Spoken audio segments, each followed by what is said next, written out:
Okay, welcome everybody. This is the May 22nd, 2024 meeting of the Southborough Historical Commission. I'm going to call the meeting to order at 7:01, noting that we have in attendance beside myself, Vice Chair Annie Pfaff, Grant Farrington, Michelle Hokinson, Dan Blanchard, and Kelly O'Brien. Jim Bloschke is not with us tonight. So first item we have after that is the Historic House Sign Program application reviews and some talk about the house sign program. And I'm hoping that the two folks who have applications in for the signs will actually be able to join us. And so before they get here, or hopefully that they will arrive, we can go on without them, by the way, without any trouble. But I know they were both, because I did reach out. Here's Joanna Perry. Great. Welcome. Joanna Perry George is the applicant on 22 Main Street.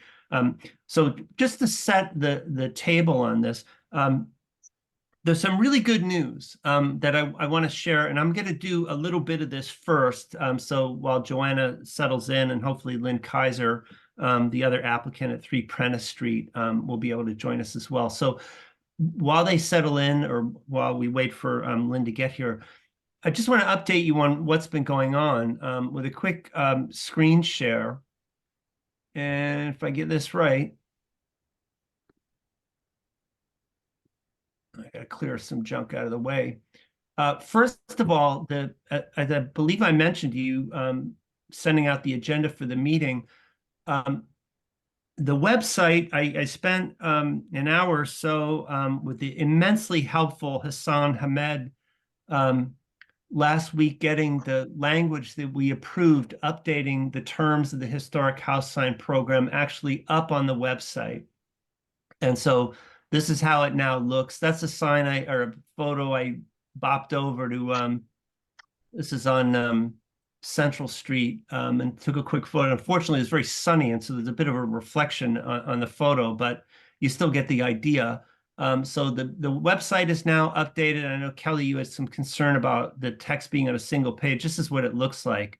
It's not too much, so it actually scrolls very nicely. And actually, Hassan indicated that their preferred method is less clicking and less buried kind of menus, and to have it, he was really happy that we wanted it all on one page. So it lays out again what the program's about, what the signs are about, what we're doing in terms of providing the signs at this point free of charge, and hoping that people will care to donate. And that we have, I spoke with Carla McAuliffe several times, and we now have this donation account fully set up, ready to go. That's how they want to receive checks, mail, placement. And then the issue of the qualifications, which I just want to touch on, and both of the applicants we have tonight are sort of very easy applicants in this respect. Can you guys see the whole, because I have a bar with a gallery view on the right. Can you see that whole page without a problem? Yeah. Okay, good. Yes. Yeah, all that.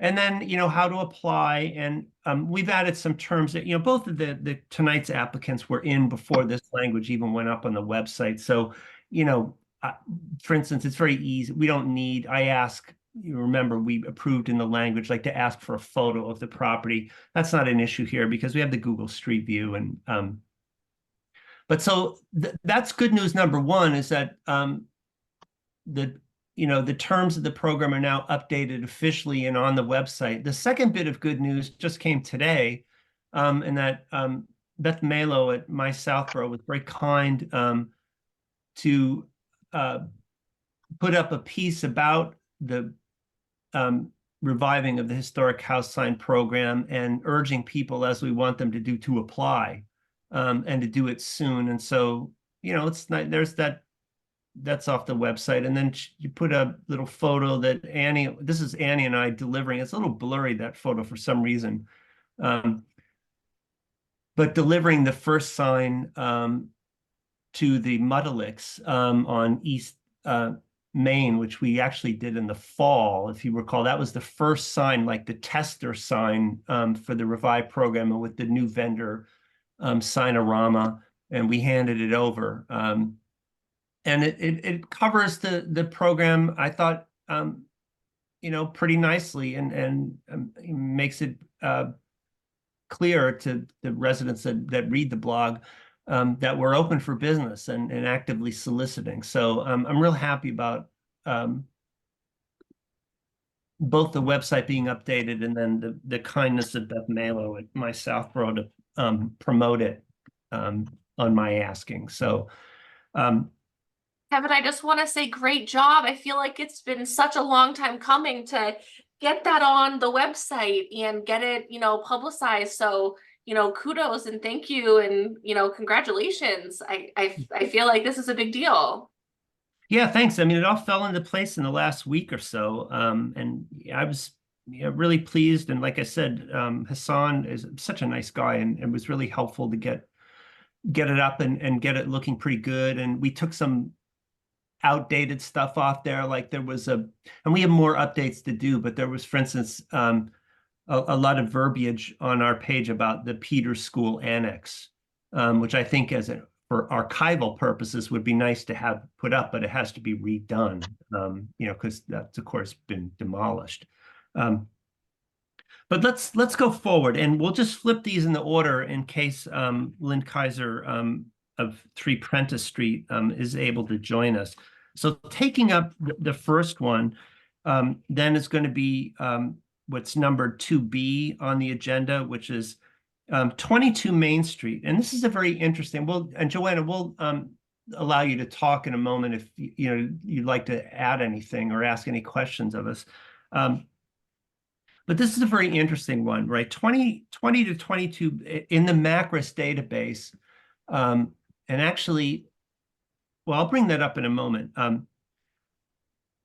But 2022 Main Street is very interesting. It's a house and a former barn that's been converted to sort of garage auxiliary residence that's also on the property.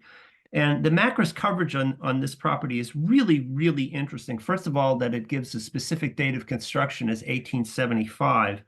And this is a gable-fronted house with a cross gable side wing. And it's described as having Greek Revival and Italianate elements. But they know, for instance, in the architectural description, it's so funny when you look at the Macris, and especially old versions of the Macris, and then after it's digitized and the material was revisited in 2000, it makes people that feel sometimes shaky about their architectural history or terminology feel a little bit better to know that the experts sometimes waffle or will say sort of different things, where an older cover sheet calls this Italianate vernacular. The cover page calls it Greek Revival Italianate. It's really a gable-fronted house. In fact, both of the applicants tonight are gable-front houses with this cross-gabled side wing. And it notes that the house is the typical 1870s arrangement of a 2.5-story gable front, side hall entry, main section, and a full-height cross-gabled side wing. Anyway, the historical part of this, and I will say, and I'll show you in a moment on the Google Street View, this is a wonderfully maintained house in really, really nice condition, and still with a wood siding, and really one that unquestionably retains its architectural integrity. So it's a really nice applicant to have in front of us. But the kind of the really interesting part on this particular case is the historical narrative. I sent this out to you, so I'm assuming you read it, but just for the record, I'll mention that the description is that while at least 2 other houses on this block of Main Street served as a parsonage for the Pilgrim Church for periods of time, that would include, by the way, number 18 Main Street, which is, if you know the little walkway that leads from Main Street down to Woodward, it's on the other side of the alley. So directly adjacent to this property, as you face it, would be to the left. that while at least 2 other houses on this block of Main Street served as the parsonage for the Pilgrim Church for periods of time, this building is the only one which was built for that purpose by members of the church. Its construction in 1875 was made possible by the former minister. This is Reverend Andrew Bigelow, or Dr. Andrew Bigelow in the Macris, because he was a doctor of divinity, who, upon accepting a 1-year appointment, he was an interim pastor for a year, offered to return his $1,000 salary to the church at the end of the year to be used for the building of a parsonage. I believe at that time prior to this, the church was, and this is when the churches across the street was renting spaces. So for instance, I know that at 18 Main, that was rented as a parsonage for a period, I believe prior to the building of what's now number 22 Main. The accessory dwelling, the converted barn, is number 20. And then it says the first pastor to live in the house was Reverend H.M. Holmes, Southborough's congregational minister from 1875 to 1878. And then there were 1, 2, 3, 4 other ministers who lived there up until 1906. And then it goes on, the document goes on to spell out the history, through into the 20th century. But I want to show you, we'll do the screen share again for a moment. And just so everybody's clear, this is the street view. This is just from Google Street View of the house. And it's quite lovely. And I think sort of speaks for itself. And this is the converted barn sort of accessory dwelling on the property. And then if you want to see the Macris report, no, I knew I was going to get the wrong one. Sorry about that. This is as it looks. I believe this is a photo from 2000, and I believe further in the report there's an older photo, which is kind of interesting, if I can get to it. There it is.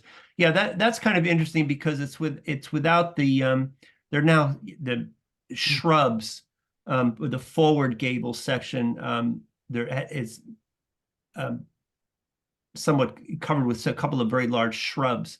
So that gives you an idea what the house, and this is pre the stone wall that it was nicely, and really adds to the streetscape that was brought in at some point. But that's how it looked. This would have been done, I believe, in the 70s or sometime earlier. And again, the top photo, the covering photo in the report, is more or less the way the house looks now. So it's a really, really nice home. And again, sort of immaculately maintained. So I think first I'd like to and again, looking at our new qualifications, right? That the house has to meet the definition of a historic building provided in the Town of Southborough zoning code, a property listed on the Historic Property Survey of Southborough, Massachusetts. Well, it does. It's in the Macris, that's obvious. And or any other building or structure that is more than 85 years old. Well, this we know for a fact was built in 1875. And then the second part of this, I'm just scrolling down so I can see it. It's at the bottom now.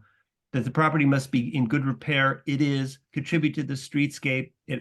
I don't mind saying it unquestionably does, and retains sufficient integrity of features to convey its original architectural and/or historic identity. There's no doubt about any of that. And we don't even have to go into the further stuff when there's a sort of a gray area.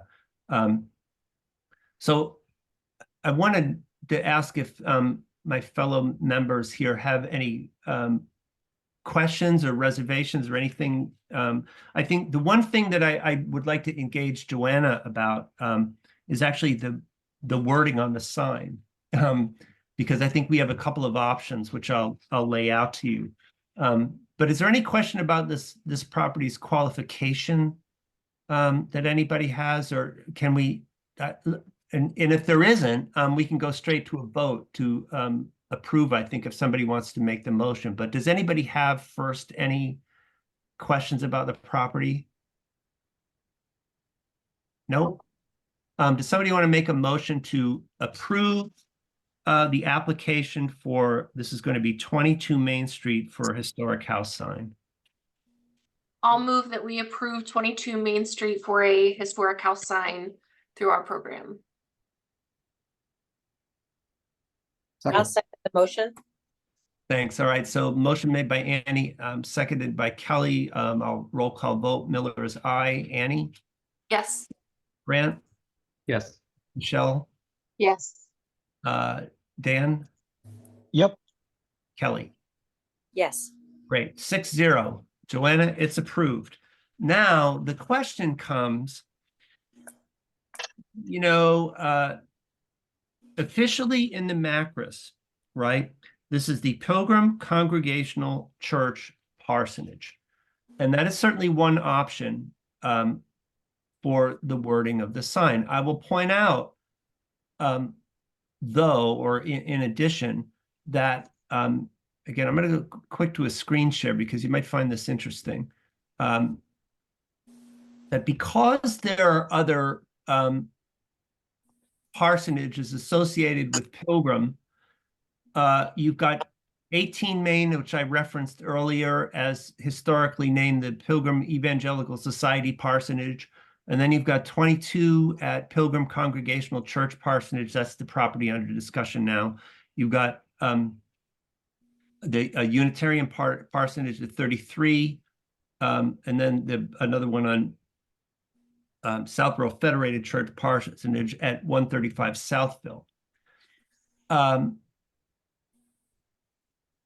I both did some reading into precedent on naming what's appropriate, what's not. And the fact of the matter is we have a lot of latitude here. And I did also discuss briefly with Michael Weiss on a previous chair if they had run into this kind of situation before to see what he might have to say about it. The bottom line is you could have the sign simply say, Pilgrim Congregational Church Parsonage, but you could also, and I put to your consideration, and we lost Joanna, I hope she comes back, that, she might have lost the connection, that we could also have the sign done for as the Reverend Andrew Bigelow House, since he is the former minister who paid for it, and whose donation of a year's salary in 1875 made the building of the property possible. Oh yeah, Joanna is back. Great, just lost connection. So I'll say that again, that one option for us would be to call the house the Reverend Andrew Bigelow House, because Andrew Bigelow is the minister who in 1875 gave up a year of his salary to have the house built. I would think that would be quite appropriate. A second option would be naming for the Reverend H.M. Holmes, who was the first minister to actually inhabit the house. So there you have, again, officially in the Macris, it's Pilgrim Congregational Church Parsonage. We have the option, and I think it's an interesting one, to name it the Reverend Andrew Bigelow House, because he's the guy who paid for it to be built, or the Reverend H.M. Holmes, Holmes House, because he's the first person that occupied it. That's typically where the naming comes from, and all these other Macris, in the database. That's typically how it's done.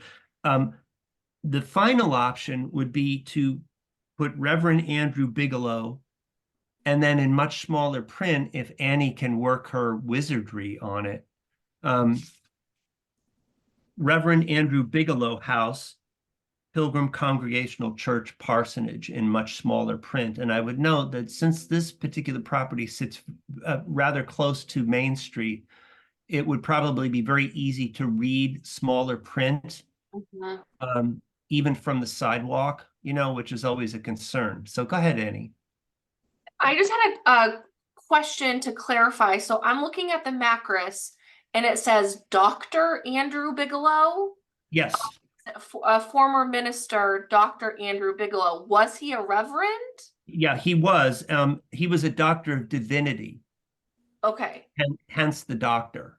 Okay. DD.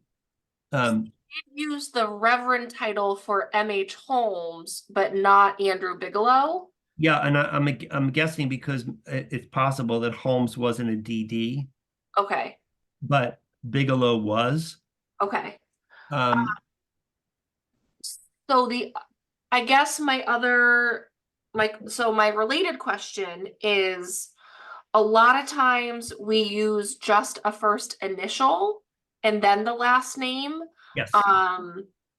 Would we consider doing Dr. A. Bigelow, or I mean Reverend A. Bigelow, or with a reverend title, do we use the whole proper name?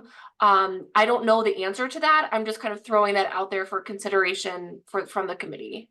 Well, I would just say that generally when we just use that first initial, it's because we don't know, or it's listed in the records that way.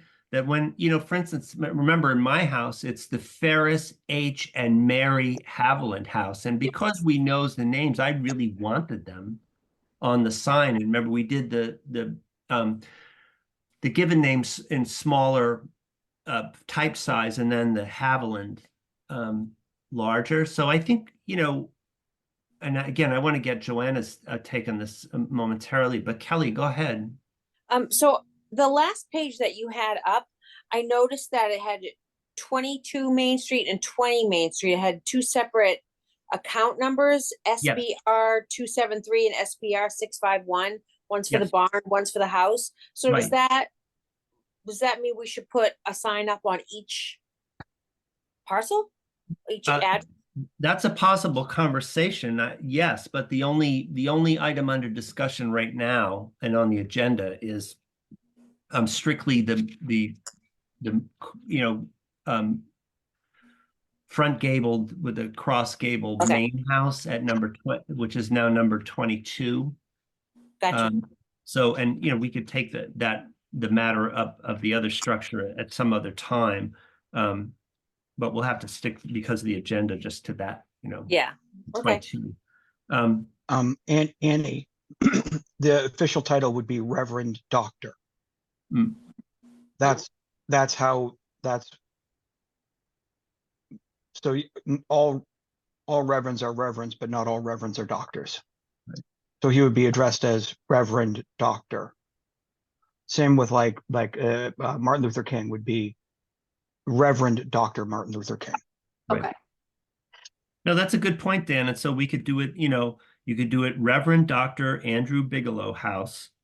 And then if we can fit it in smaller type, Pilgrim Congregational Church Parsonage. But let us get Joanna. Would you like to weigh in on this and just give your thoughts? Yes, can you hear me? Yes, we can. Can you? I'm so sorry. We're trying to disconnect from the car and it's been a bit of a nightmare. Oh. But if you can hear me, that's great. So I heard some of that. I just want to say thank you very much, you know, for including us. We bought the house nearly 2 years ago from a resident who I think had been there 30 years before. I'm not sure. 40 years. So yeah, it needs some love. And we intend to give it some love, especially some of the driveway at the front. But yeah, we've done a bit of research into it, and you know much more than we do. But we would love to yeah, have a sign. And I have no strong feelings on the name. Or my husband's here too, my husband Jack. Sorry, hello everybody. I didn't quite hear the options. Were there one? Bigelow and Bigelow Holmes, I Homes? think, was it? Well, Jack and Joanna, officially in the state database, it's the Pilgrim Congregational Church Parsonage. But we discussed That's quite a long word. It is, and there's also the fact that they're, for instance, number 18, just to your, as you walk out your front door, just to your right, that Yes. also served as a Pilgrim Congregational Yeah. Church parsonage at some point. Yeah. So in order to differentiate it, we'd noted that the construction of the house in 1875 was made possible by the fact that the Reverend Dr. Andrew Bigelow donated a year's worth of his salary to build the structure, which to me is kind of gives you naming rights. The other option was that the first occupant was Reverend H.M. Holmes, Holmes. That's But quite nice, isn't it? yeah, personally, I would lean toward the Reverend Bigelow, the minister who again donated. He was an interim minister actually, only for a year, I believe, and donated his entire salary back to the church in order to build the structure.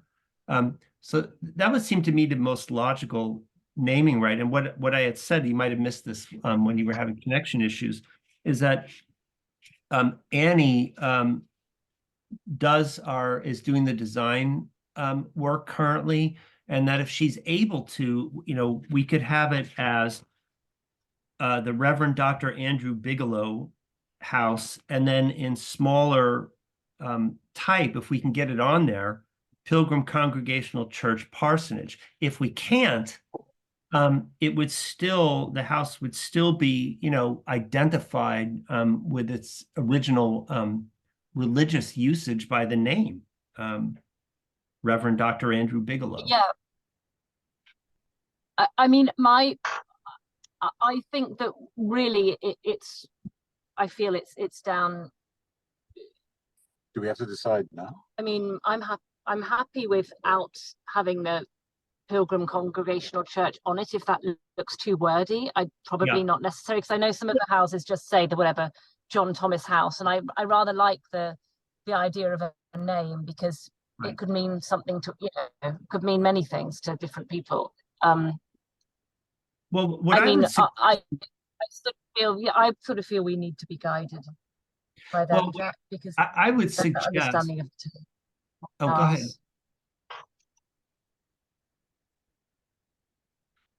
Oh, sorry.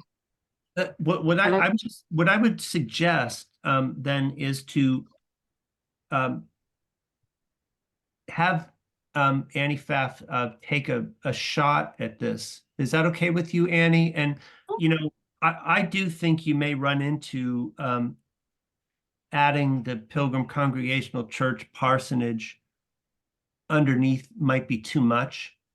And Yeah. Give it a shot and maybe try both options, and maybe we can review both and see which one visually looks better. If you would be open to that. yeah, what we can do, Joanna, if Annie, it's very kind of you to take a shot at that, to kind of do it both ways. And I think the commission, I mean, if somebody object. But I'm personally amenable to trying it both ways. But I think definitely we want, it seems to me, Reverend Dr. Andrew Bigelow on the sign, the house, and we can experiment, with the other verbiage. And if it's just too much, leave it off, because it's still going to tell the story. And anybody who's interested, I mean, the ultimate goal, incidentally, is the collaboration with the Historical Society to have a walking tour of downtown, in which people would be able to look up all this information on their phones by GPS location. So anybody that really cares for the story will know. And meanwhile, I think you'd have a very clean and clear looking sign if it simply said, you know, Reverend Dr. Andrew Bigelow House, Yeah. 1805. And also, Kevin, I think it being duplicative with other parsonage, I didn't know that you could have multiple parsonages, but just multiple on the same street could be confusing. And then also, I think another consideration is that Pilgrim Church is still active. And I don't know if they have do they have a parsonage now? But you know, if you put the parsonage on the sign, then that could get confusing. Someone's looking for the current yeah, we parsonage don't- and Right, Yeah. right. Yeah, I hear you. We don't want people knocking on the Joanna and Jack's door looking to get married in the middle of the night, unless, you know, you were into that sort of thing. So I'll tell you what. Okay. Go ahead, Joanna. Oh no, I was just going to say that sounds good to me, and we appreciate it. And shall we'll just leave it in your hands, and then Well, reach out if yeah, you need anything from me. at this stage? Annie will do the mock-up, and then she or I will send it to you because we want to make sure that you're you know, satisfied with it and are signed off on it, and you know, before we send it into production, and that'll be that. So just look for an email from me or from Annie Pfaff the next couple of weeks. Thank you, everybody. That's and Annie, that's really super kind, and yeah, it'll be really exciting to have a sign. So Thank you. yeah, we really appreciate it. And we'll sign off that now and leave you to it. And yeah, thank you. And you know, yeah, if you have any questions, you have my email. Great. Okay. Thank you. Thank you. Thank Joanna. you. Thank you, Jack. Thank you, everybody. Good night. good night. Thank you. All right. So the other one, actually, believe it or not, is much easier. And will be much quicker because this is the second one we have in front of us. And unfortunately, I guess Lynn Kaiser wasn't able to make it. But this is the historically in the Macris database, the F. Bird House, common name Wright Knudsen House, which they were subsequent owners. Bird was the first owner. Excuse me, this was built at 3 Prentice Street by a guy named Benjamin. It's a house that has its own entry in the Macris, but then it's also covered in the Southville coverage. It was the builder who built, I think, all the houses on Prentice Street was none other than Benjamin Prentice, who actually lived on Parkerville. This house was built circa 1850, and it's funny because, you know, I referenced the terminology that the Macris people use, you know, in the its individual coverage. This is SBR 133. It's listed as no style, which is it sounds vaguely insulting. In the Southville coverage, it's noted as a gable front home, and you know, gable front or front gabled homes, that this is a vernacular, a folk style that became popular in the early 19th century and through the 1920s. And this is why the Parry George house that we just discussed is also a front gabled house with a cross section, a side gabled cross section. This house, the F. Bird House at 3 Prentice Street in the Southville section of town, you know, these are all workers' cottages when they were originally built. And let me just bring up so you can see it if you haven't had a chance, what this house looks like presently, which is, it's this one here. It's a lovely, very cute little workers' cottage. It's had some additional expansion toward the rear, but especially from the street, it absolutely, now the house is, I believe, vinyl sided, but it absolutely has its original architectural integrity. Like love the deep gable here. You know, you've got, I always love that because it protects your windowsills. But it's a really, really attractive house in very, very good repair, very lovingly cared for. And let's see what it says. There's not a lot of information about, there's quite a bit of talk about Prentice, the builder, actually, but not much known about the original occupant, F. Bird. Here, just if you want to see, if I get it right, no, sorry. I know I brought up the wrong one before. We did it again. There we go. This is the Macris coverage on this house. And so you can see, if you take a look at the street view, it's had a big, like an addition onto the back. But it's all there. The original window layouts. I suspect that that's a better shot of it. From this would be looking, I think, from the east, I believe. But everything is intact in this house. I'm guessing that originally the house, that porch you saw in the front was originally open and probably enclosed at some point. But again, I think in terms of design integrity, and you clearly can look at this house from the street and understand what it was, or what it still is, that it's retained its historic and architectural integrity. So to me, this is another easy one. And also, we don't have this problem with the naming because it's simply F. Bird House. And I did have an email back and forth with Ms. Kaiser, and she's quite happy with that name. So it's a little tricky because some of the other houses on that street are in the Macris, the Prentice House, because that's the guy who built it. At least this one has, it's a rather distinctive name, F. Bird, which I find kind of charming. So any questions about this one? Do you need to see it again? I kind of took that off the screen really fast. No questions. Michelle, no questions? Everybody all right? So this is another one. If there's a motion to approve the F. Bird House built circa 1875. So this one would read F. Bird House, C. 1875, Southborough Historical Commission. It's a very straightforward one.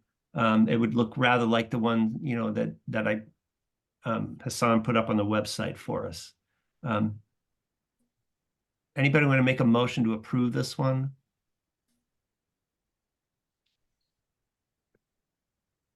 I will. I make a motion to approve the sign for the F. Bird House at 3 Prentice. Second. Okay, motion by Kelly, second by Annie. Roll call vote. Miller's aye. Annie.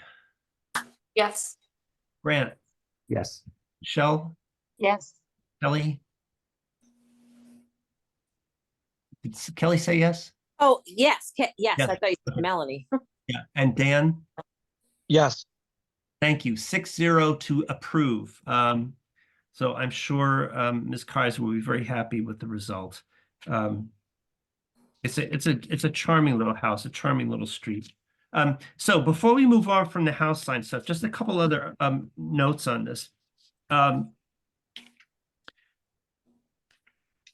We've got the website updated. We've got promotion in My Southborough. And now, friends, we need to talk money for just a wee moment or two. And let me bring up for you the budget update.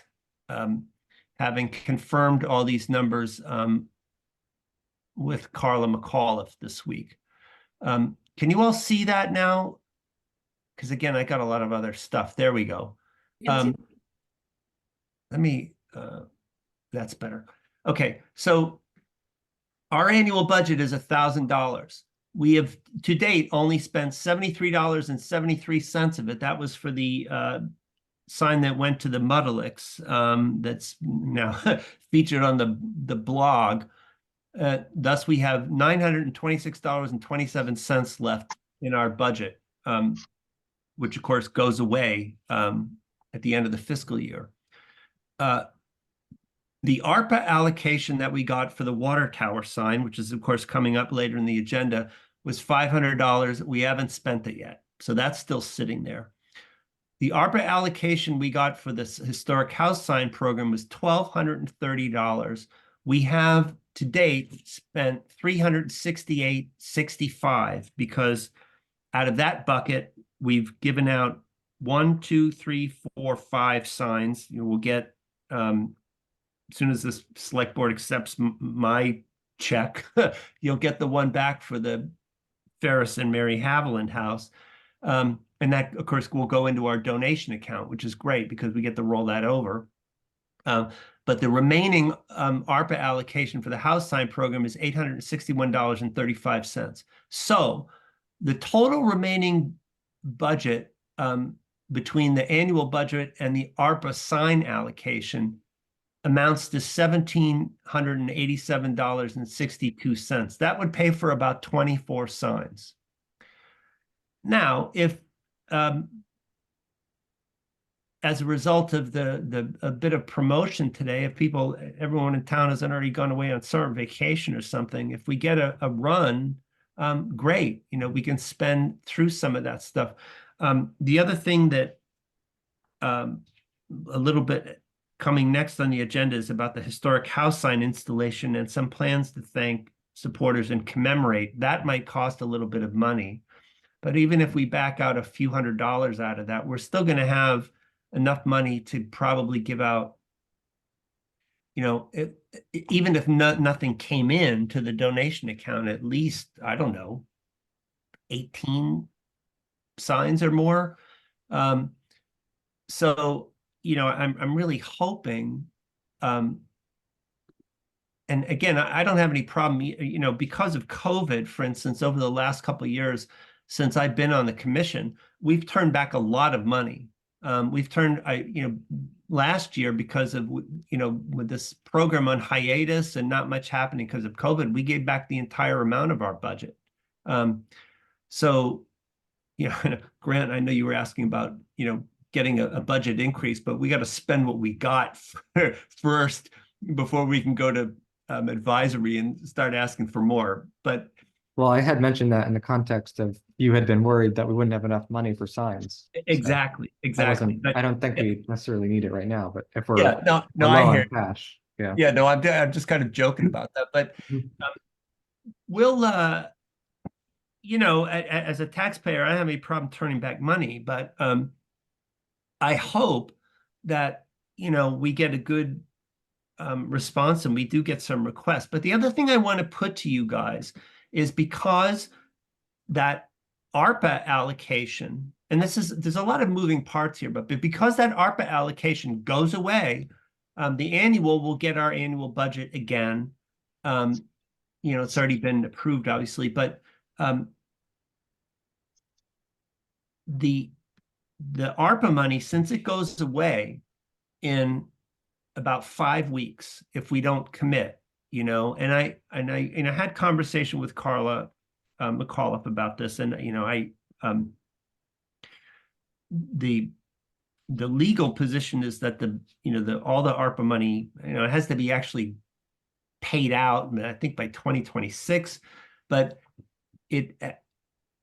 technically it has to be all committed, specifically committed by December 31st, 2024, but the town is asking, and quite rightly and quite sensibly, for people to do it by June 30th because they want to make sure it gets spent, and if you don't have plans for it, they don't want to be reallocating money in November, kind of thing, under the gun, so to speak, because they don't want to lose any. So we have to make a good faith commitment to, hopefully try to spend as much of this ARPA money by June 30th as we can, and I would hope to have the June meeting in which we, more quickly than I managed to do tonight, we approve a whole bunch of historic house signs, with the proper vetting, and spend as much of it as we can to a good cause, and hopefully some money, some, most, maybe all would come back in the form of donations. But we need to get on the stick. So the question is, in addition to just, thanking Beth Malo for promoting us today on the blog and then waiting for the phone to ring. Do you want to go out and actively solicit, if everybody's, solicited, there's 7 of us, a couple of candidates, we'd be in pretty good shape. I have a couple in my mind of homes that I'm aware of in town that I think that don't have one, and I think would look rather handsome with one. And I know that Annie probably has thoughts in that direction. And I'm guessing that at least some of you do as well. Do you want to go that route? And I think what I would say is I would, and I would encourage people to, doesn't have to be any big formal thing, but if you know a home that you think is nice and you know the person, reach out. If you don't know them, knock on the door, introduce yourself and say, I'm so-and-so from the Historical Commission. Do you know about the house sign program? Because not everybody reads the blog. So I will say, I actually, on our historic house sign program tracking Google spreadsheet, I actually started another third tab of potential suggestions if we were to do outreach. I love that idea, Kevin, not just waiting for the phone to ring and people to reach out to us. I love the idea of us doing outreach about this. And given our pretty aggressive timeline, to try to get these funds committed in the next, 4 to 5 weeks, I think it makes a lot of sense for, us to have our boots on the ground, doing outreach to, people we know, neighbors, or, just knocking on doors. But I think a bigger effort of mailing letters or, doing any of that, that's probably going to take longer. Which I think that's a good approach too, but maybe we table that until, our next outreach efforts, in the new fiscal year or something like that. Yeah, for instance, I have offhand, I can think of 3 homes that I think would be good candidates. And I know I've met the person that lives in one of them, and the other 2, I have no idea who lives there. I would just have to kind of figure out who it is and try to get in touch or go knock on their door one day and say, does this appeal to you? And I might get chased off with somebody's dog or something, but I think it's an option. Michelle, go ahead. Yeah, I think it's a great option. It will give us results fast. The only concern that I have is I want to make sure that these signs are sort of speckled throughout the town rather than just in one area. And, I think that we really should look at that as well. Yeah, that's absolutely true. And for instance, the 2 of the 3 that I'm thinking of, the people I don't know, are far flung, opposite edges of the town. I just happen to know the houses from driving by, So, but I think it's a good point. I don't want to, and some areas of town are pretty well represented already in the house sign program. Main Street certainly is. My street, Lattisquama, is. I think Oak Hill Road has got a number at this point. Central, of course, this is a lot of places where the older houses are concentrated. But yeah, so what I would say then to everybody is, if you have a notion, it's just an attractive, interesting house that you may pass in your comings and goings, I would just say feel free to try to reach out to that folks. And even if everybody here just came back with, ended up drumming up 1, that would go a long, way towards sort of jumpstarting the I mean, I'm a little cautious about this because I don't know if my inbox tomorrow is going to have 30 applicants and then we bring in more and then we're in trouble. But I think, Annie, everybody has access to the spreadsheet, right? you're muted. Sorry, they should, yes. Yeah, so in which case, you know, you can see, because we'll add them as they come in, the sign requests, and if you see things are getting, you know, I'll send out a message just saying, well, we're getting a lot, maybe slow your roll, everybody. But in the meantime, I think we have the resource. You know, we asked for it. Let's try to, and we've, you know, had some justifiable reasons for and you know, unforeseen delays in doing this. But now that we're down to the wire, let's see what we can do. Fair enough? Mhm. All right, well, let's move on then. Southborough Center Historic District sign installation. I know some of you have seen the good news, but I'm here to bring it on home to you. Let me give you one more little screen share here and show you some pretty exciting stuff. I gotta get some things out of the way. Where is it? There we go. That is the one of the first of the two Wow. National Register signs that have gone up, and don't they look spectacular? Oh my gosh. That is the one, of course, just opposite the southern edge of the rural cemetery. This is on the northbound side of Corderville Road. If you know the golf course and that elevated platform that allows you to see a tee shot going up the hill, I believe that's the 6th hole. They tell me, but it's right near there. And boy, does it look great. They look money. There's no other way to say it. I mean, they're really high quality, really well made, really beautiful. So there's the one there at the rural cemetery, and the other one is that's up is heading northbound on Middle Road. And it's eluding me now what it's near, approaching what house, but it's you go past the new part of the rural cemetery. And then you go past a swath of DCR land that's very swampy, and then you're getting up to that first home on the right side. It's a historic home. It's just before there. So I don't have a picture of that, but it looks exactly the same, obviously, and they are absolutely gorgeous. So I got to tell you, I'm over the moon to see those first two get up. We got 5 more to go. East and westbound on Main Street, the westbound one in front of the Knights of Columbus, and the eastbound one in front of the entrance to near the main entrance to Fay.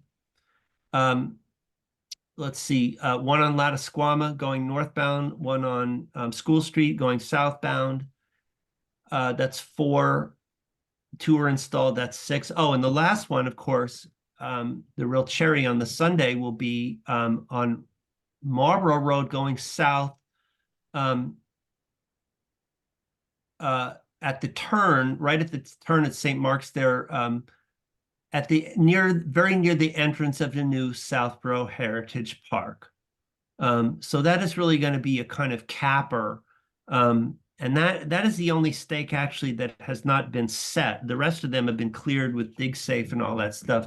That one hasn't been done because Chris Leroy at DPW has asked that we hold until, and I just had an exchange with him earlier this week, saying, we about ready to drive that stake, because he wanted to hold off while the heavy lifting over there was being done. And I asked him, I think we're near complete over there, or close to it, at least with the heavy lifting. What do you say? And he's going to look into it. Chris estimates, and they've got a lot of other things to do over at DPW, like, fixing fire hydrants and stuff like that. So I understand that this is somewhat of a lower priority. I won't say low, but he estimates that they can have the rest of them in by the middle of June. And it's a two-step process for them. It's difficult because they set the post first.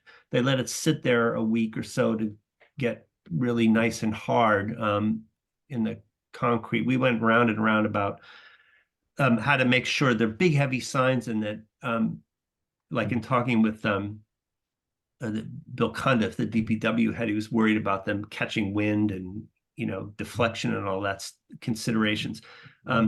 But Chris Leroy has done this sort of masterful job in getting them set in a way that they can hold all that weight. But so the pole sits there for a week, and then he goes back, and the signs themselves sort of slot into that nice sort of little holder you saw when I had the picture up. This is great news all the way around. I think they'll be done in a matter of weeks, except perhaps for that Southborough Heritage Park sign. I can't thank DPW, Chris Leroy, particularly, and his team for getting these up, and it's a happy, happy day. The question is now, we're very lucky to have Michelle Hokanson on the Historical Commission, because she and her husband Ray were involved in the drive to get the Southborough Center National Register Historic District from its inception. And Michelle reminded me the other night that this is a matter of 24 years. 24 years. And lots of previous iterations of the Historical Commission, and lots of previous chairs, and the late Kate Madison working hard, and Michelle and Ray and other neighbors in the district putting their own money behind this, and really working hard when at times, quite frankly, there was resistance in parts of the town and in town government, alas, to the very concept of this. And so I know Michelle feels this way, and I certainly do as well, that the conclusion to this long quarter-century saga should not go unmarked and unremarked. And so what I wanted to put to you was what your thoughts were about what we should do about it. It could be as simple as asking people to gather for some ceremony,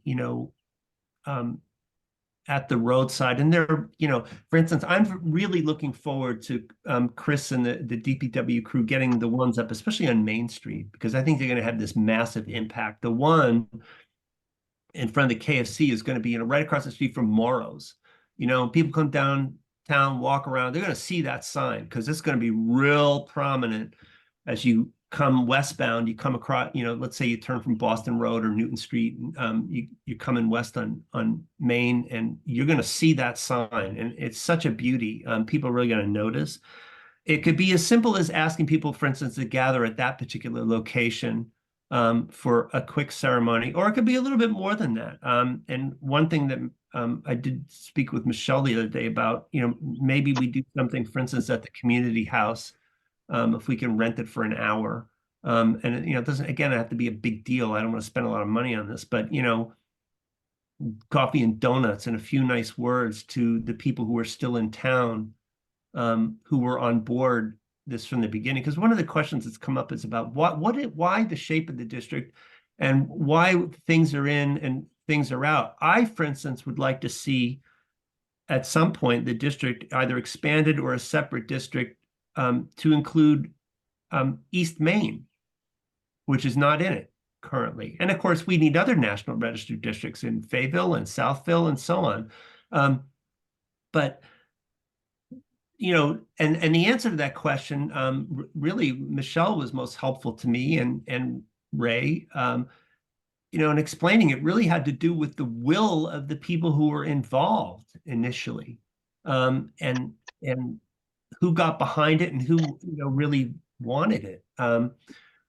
So again, without talking too much, Michelle, what would you add about this? I mean, what would you like to see us do? I think we need to bring together the people who were the stakeholders, who long predated me in this. I feel like I've had this, long battle, but it's been 3 years just to get the signs up and to get the thing over the finish line and, send some signs or photos to the guy at the National Register when they were putting the finishing touches on the project.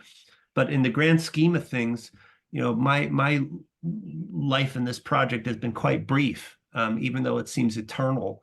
So I think it's really important to go back to the people, frankly, like you and Ray and others in the neighborhood who have been on this for over 20 years.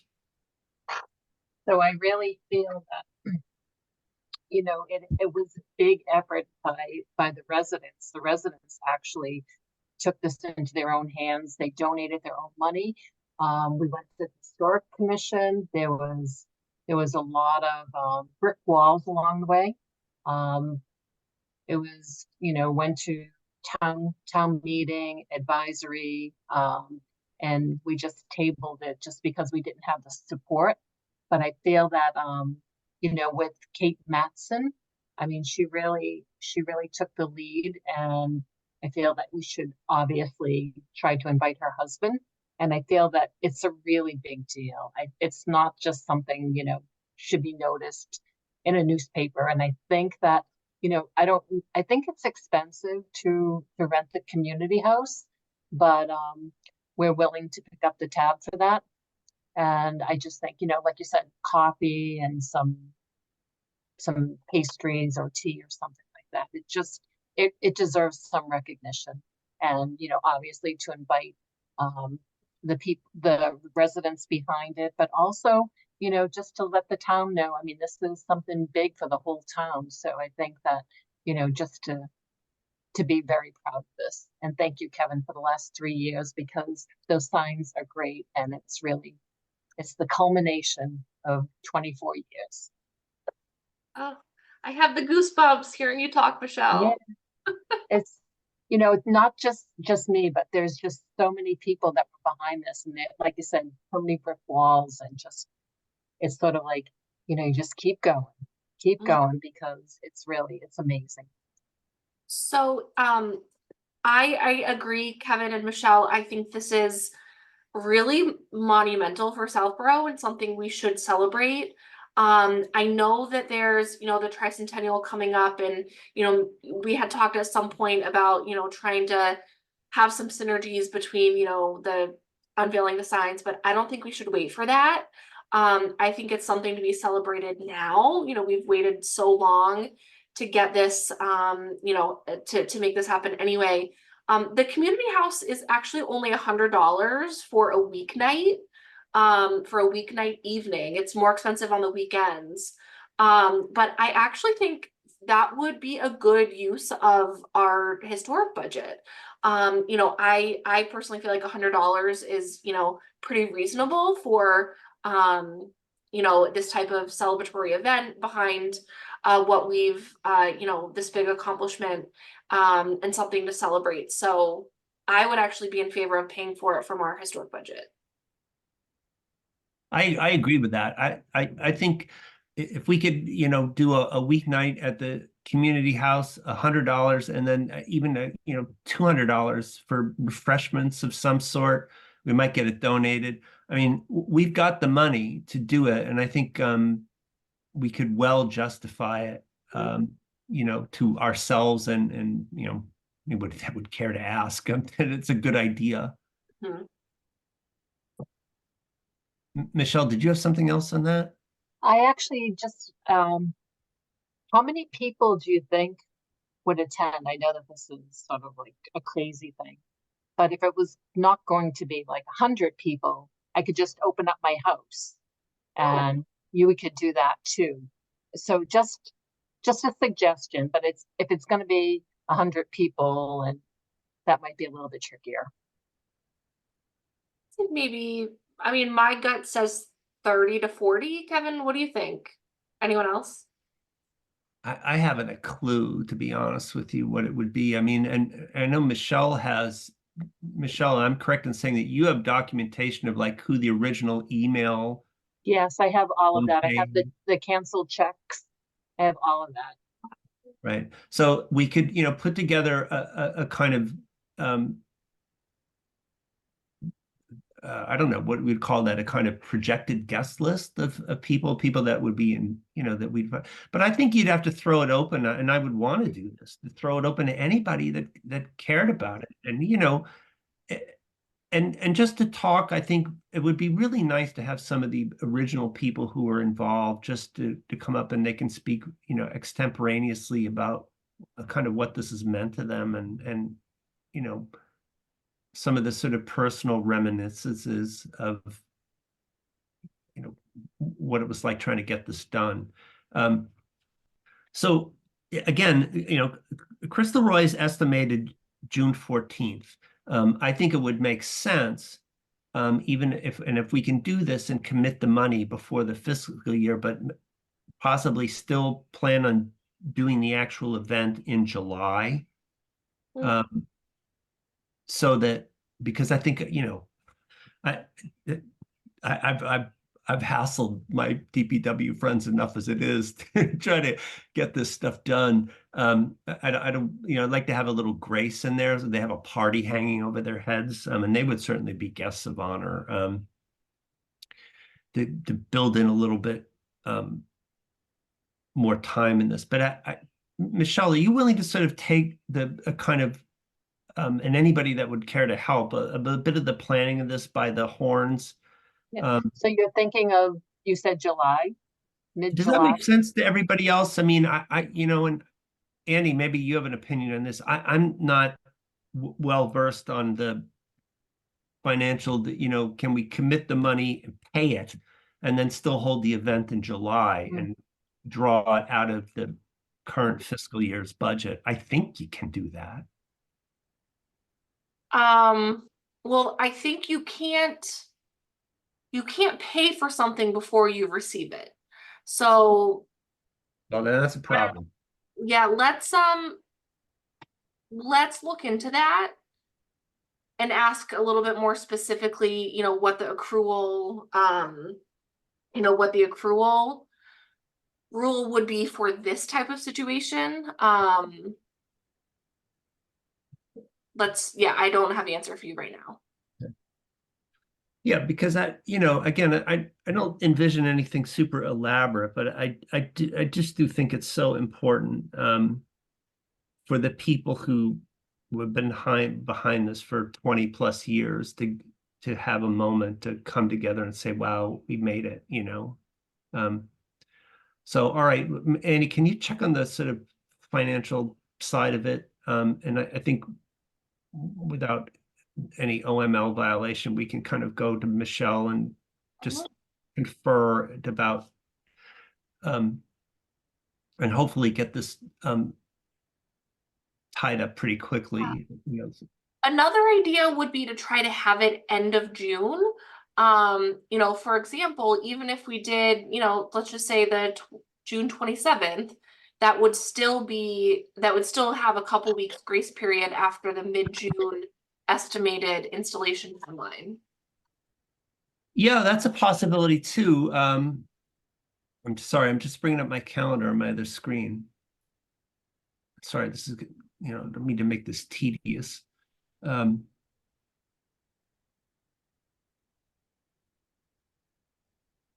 Okay, sorry.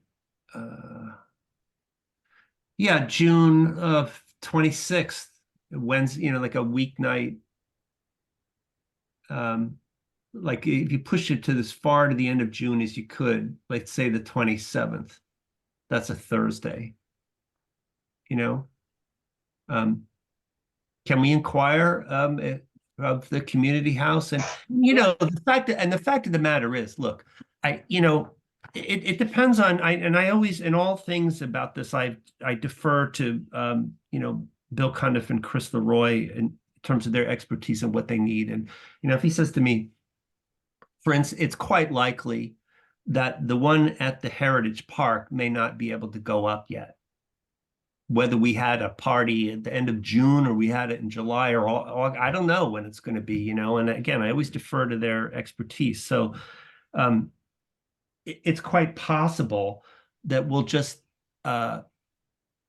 you know, you can still celebrate if Chris might have, I don't know, maybe 4 of 7-Up or 6 of 7-Up or 5 of 7-Up. There's already 2 up, and I know he's working on it, you know, so I think we could reasonably take a moment to celebrate without the last bit of, you know, the last screw turned on the last sign kind of thing. I think we'd take it on faith.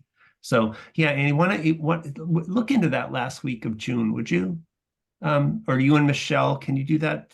Yep. Coordinate on that? I can go by tomorrow. I don't know if we can get a discount or not. I can talk to B as a member. Sure, that would be lovely. And I mean, you know, my God, if it's $100 on a week. Yeah. I night, didn't know, Annie. That's a good thing to know. $100 during the week. Yeah, Yeah. it's more expensive on the weekends. And so my book club meets there every month. Oh. And it's 100. We do a Monday night for $100 for like 3 or 4 hours. Oh, that's great. Mhm. Good. Well, thank you both, and keep me posted. And let's see Yep. if we can pull something together quick. And sometimes the best things are the ones that happen fast. All right. So I think I covered everything on that. I'm just trying to pick up my pace here. Yeah, we're good. All right. This is an exciting one. I'm telling you, it's nothing but good news tonight, in a certain way. The word, and I must say, you're going to have to just let me be happy on this one, because the wording of the rural cemetery water sign, you remember that with $500 from the ARPA, you know, I had gotten a quick mock-up from our friends at Franklin Bronze that did the beautiful National Register signs. And, you know, I had taken, frankly, a guess at what such a sign for the water tower would cost. You know, and I said $500, and lo and behold, at least when they did the mock-up, you know, 2 months ago now, it was about $500 and change. And I was thrilled. And then there was this question about, you know, we know this tower was built in 1903. I know down to the penny what it cost, the construction invoice. They paid George F. Cantello $197.31 to build this tower. And Mr. Cantello, by the way, is buried in the rural cemetery, which is kind of neat. Again, we know that I knew the history, the need to irrigate the rural cemetery around the turn of the century. The initial appropriation of funds to build the tower, that again, this was well water pumped by windmill into a holding tank in the stone water tower in the rural cemetery, and used at the request of the cemetery trustees to irrigate the grounds in the summer because they couldn't keep it green. Just a really, really cool story. And the impetus from this, if you remember, it goes back to actually Bill Cundiff contacting me about his interest in re-roofing that structure. And it sent me down this rabbit hole of discovering that nobody in town really knew what the thing was or whatever it was ever for. They just use it for storage of rakes and such now. But back at the turn of the century, there was a $300 appropriation, a $50 gift from Edward Burnett.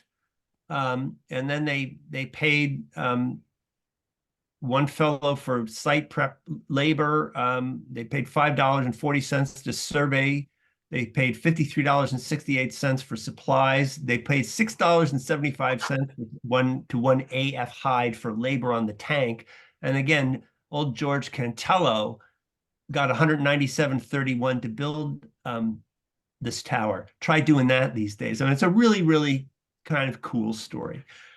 The hitch, if you remember, back in, I don't know, what was it, February or March, was, Dan raised the very interesting question of, well, when was it taken out of service? And, my answer at the time was, I don't know. I've tried to figure it out and I can't. And then, Dan went off and took a shot at it for a period, a month or so. And then I ended up back on the case. And man, oh man, did I spend a lot of time on this.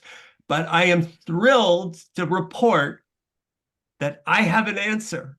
And it's really, really interesting. I mean, like, if you want to nerd out with me for 5 seconds here.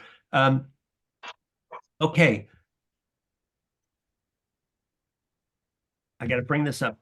There was a special town meeting, December 16th, 1929. And I will say that this Odyssey, oh my goodness, I talked to Jim Haggerty a bunch of times. I talked to Bridget Galaney, who's sort of the queen of the rural cemetery. I talked to Bill Cundiff. I talked to John Bolin, a former DPW head. I talked to Michael Wyson about this. I talked to everybody I could think of about this, and nobody knew. So I was digging and digging and digging, and this actually goes to Jim Haggerty's project to sort of digitize all these town records, because I ended up combing through about 80 years of town reports, multiple times actually, because I missed some things the first time. I had to get a little bit smarter about what I was doing. Finally, Town Report of 1929. There was a special town meeting on December 16th, 1929, and it was expressly for the purpose of water issues, because it had all come to a head. Article 3 voted that the town of Southborough establish and construct a town water system for the purpose of supplying the inhabitants of the town with water.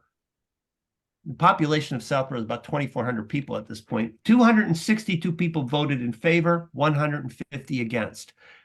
As a percentage, that's one hell of a turnout. We don't get that kind of turnout anymore at town meeting. So I knew I had the beginning of it, and I thought I was actually through, because I started to reword the sign saying that, prior to the town voting to institute a municipal supply in 1929, the tower had been used, the windmill, the well, the pump, the holding tank, and so on. But I kept digging. And finally, I got my smoking gun. And this is the Town Report of 1933, the report from and it's really fascinating. If you go back and look at these town reports, what you see is that they passed this in December of 1929. And let me tell you something, the town of Southborough didn't waste any time getting on the stick in terms of building out this system, because the next year, by December 31st of 1930, 252 houses had hooked up, because, and these are in the records, like they show what the hookup charge was, because the town supplied the main, the piping to the property line. And then it was, you had to pay, similar to what septic hookups are like now, you had to pay to hook up, right? And so suddenly you see in the 1930 annual report, all the hookup payments, and they tend to be like $23, something like that. It depended. I think they did it by distance, but like an average hookup charge would have been about $23. By December 31st of 1930, 252 houses in Southborough had hooked up to the new system out of 383 to be furnished that they planned on hooking up in toto. The total houses in town at that time were 522. So that's a really, nearly half of the town was hooked up to this new municipal supply in a year. It's amazing. But so I kept digging. The cemetery report in the 1931 annual report still listed pump repairs. So you're like, oh, I didn't get it there yet, right? Nothing in 1932. Finally, in the 1933 town report, you've got to see this. But can you see that? This is from the water commissioners. Can you make December. it bigger, Kevin? Sorry? Can you expand the window? There you go. December 31st, 1933. Look down here. Rural cemetery. This is all in the report from the water commissioners. Cost of labor, excavation, and refill, laying 2-inch pipe and building meter pit. 134.73. Cost of material used. And by the way, of course, this is during the Depression. Because it's really interesting. Like they were there's a report in the also in this annual report about using the Civil Works Administration labor, but it says here 20 different men employed to do this digging, 123.58. So I think you've got it right there that it was 1933 that the municipal supply that was approved at special town meeting in December of 1929 and really rapidly instituted by the town finally hit the rural cemetery in 1933. There you go. So that tower and that tank was built in 1903 after several delays, by the way, because of cost, and appears to have been in use for 30 years and would have been discontinued in 1933. That's as close as we're going to get. I was like, I'm just thrilled with that outcome, because I think it's pretty definitive. And it's very interesting. They're all you start going down this rabbit hole. And again, kudos to Jim Haggerty for getting this up. If you residents, anybody watches this meeting later on, 01772history.org gets you in. Not everything's digitized yet, but these records were, and saved me some shoe leather. But I think it's pretty definitive that we know when it was built, and now I think we know when it was discontinued in 1933. So if you remember, when I had got months ago a quick sort of mock-up from our Franklin Bronze friends, this is what we were looking at. And I don't particularly like this for the sign. Like they just did it because it kind of mimics the National Register signs. And that was the verbiage I had. And I don't think we need the town seal on this for reasons I can get into. But I did try to work up some alternate language. No design yet, just I want to get your thoughts on the language. And this is the one that I prefer, but you may prefer another one, which you would simply say, and again, no design here. Rural cemetery water tower built 1903, and then say for 30 years prior to the laying of municipal water pipes in the cemetery, a windmill pumped well water to a holding tank in this tower to provide irrigation to the grounds in summer. And I will say that when I sent my draft months ago, the Franklin Bronze and their people got their hands on it. They don't like in summer. I think it sounds more elegant than they changed it to during the summer. Well, all right. I may be overruled here too, but I like in summer. And then Southborough Historical Commission at the bottom. That's one option. Another one that would be a little bit more explicit, but less, to me, a little less elegant is Rural Cemetery Water Tower built 1903. A windmill pumped well water to a holding tank in this tower so as to irrigate the cemetery grounds in summer prior to the laying of municipal water pipes here in 1933. And I didn't have much time to work in this, but those are two options. But anyway, I'm curious what you all make of this. And, if we need to get this done before the end of the fiscal year. So Could you what I share the text on the screen again? Sorry. Sure thing. What I would propose is that we try to talk about the verbiage, and then I will go to our I'm told we don't have to bid this because of it's a low dollar amount. That we go to our Franklin Bronze friends who we know do stellar work, and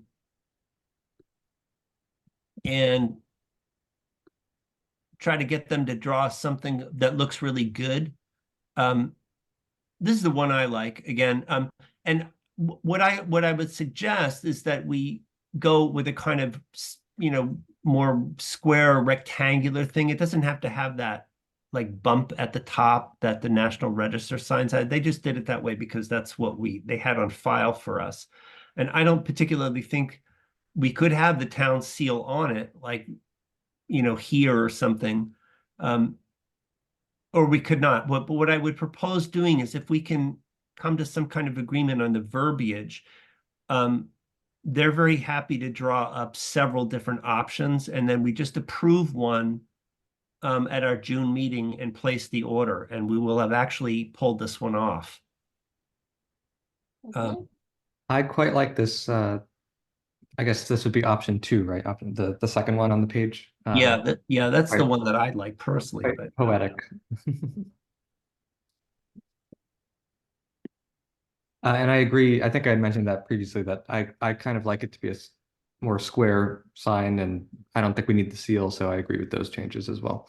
yeah, and like I said, I could have them mock it up both ways, but yeah, I think it would be very elegant. And again, my notion is the best and easiest, best, and I think also easiest way to have this installed would be simply to bolt it to the door, through the door.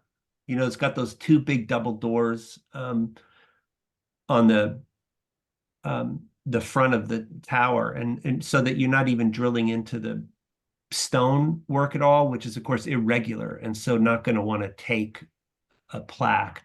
I think it'd be so nice. People are going to come by and go, "Oh my God, that's so fascinating!" That this is how we kept the cemetery green for 30 years at the turn of the century. But any other thoughts or feedback on this? The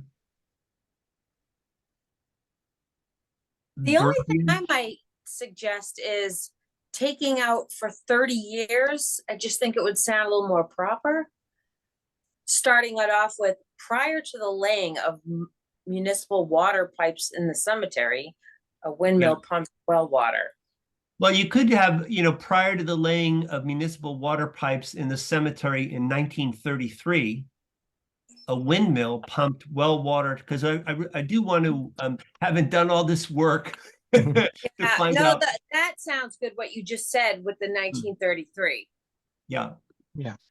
Um, I think including the terminus in the actual, rather than it being built in 1903, just go 1903 to 1933.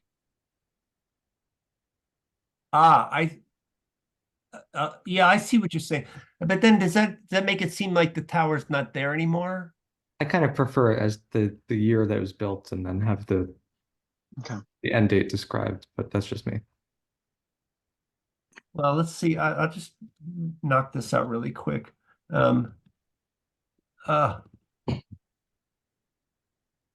Could we? So I understand the significance of being able to label it. I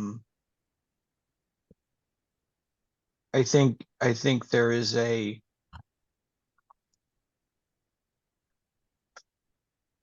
but what is the historical relevance or importance of it, right? Is it the fact that it is the first municipal water tower in Southborough? Is it the fact that you know, I think that there is, you know, once the sign is up, it's up. So, Yeah, to me, Significance to me is that this is, you know, well, first of all, I think it's interesting, but it's also just kind of, it is what happened in our town, you know? This is kind of a vestige of the past that tells a story about what happened in the cemetery, and I think it's just conveying some information about that. I don't think it has to necessarily be the first tower or the best tower. It's the one that we have, you know? well, and you know, the fact of it is that the story of the kind of water supply, as you well know, of course, the aqueducts to Southborough, the Sudbury Reservoir system, the backup to Boston Water, and most people know that story. That 3 or 4% of Southborough that's underwater, all that stuff. But there's so many, you know, when I was down this water kind of rabbit hole, I was reading a report in the late 50s where they were talking about the fact that this municipal supply that we had was being drawn directly from the reservoirs that you all walk by. In other words, it wasn't coming from, and it had created a problem in that when the Sudbury Reservoir system was discontinued as a primary source of conveying and supplying water to simply a backup, which it is still today, because that system wasn't being flushed out as regularly, they started to have problems with water quality. And you read this report like I believe it was 1958, talking about the fact that Southborough's water quality had declined precipitously and really wasn't very good. And they were, you know, was urging the town to basically, what eventually happened was tie into the system that brings water from the Quabbin and the whole, you know, what eventually becomes the MWRA. Formerly, you know, the MDC had it. So it's like really interesting story. But I think, to me, with the Rural Cemetery Water Tower, it's simply the fact that it is this sort of beautiful object in the cemetery that actually had a function. And what I had discovered in town, talking to people, you know, real people who are well placed and, you know a lot in town, had no idea what that tower was for and how it had functioned. I'd seen people even online talk about it as a gunpowder, which, you know, there were such things, but it wasn't in the rural cemetery. So I think, just to explain what the tower was, when it was built, and how it was ultimately made superfluous by the municipal water supply. And I was so excited just to find out when I felt I had absolute proof positive that the pipes were laid in the cemetery in 1933, because there was a lot of different parts of the town. There had been, prior to that, a Fayetteville Fire and Water District that was basically subsumed by the larger Southborough municipal initiative. So, like, it's a very complicated story, but this is just one small little thing. Here's this tower. Here's what it was for, and here's what went out of use. I certainly like this kind of, prior to the laying of municipal pipes in the cemetery in 1933, or municipal water pipes. Yeah, I think you need water. Yeah, I left that out, actually. You know, do you want to include the person who built it?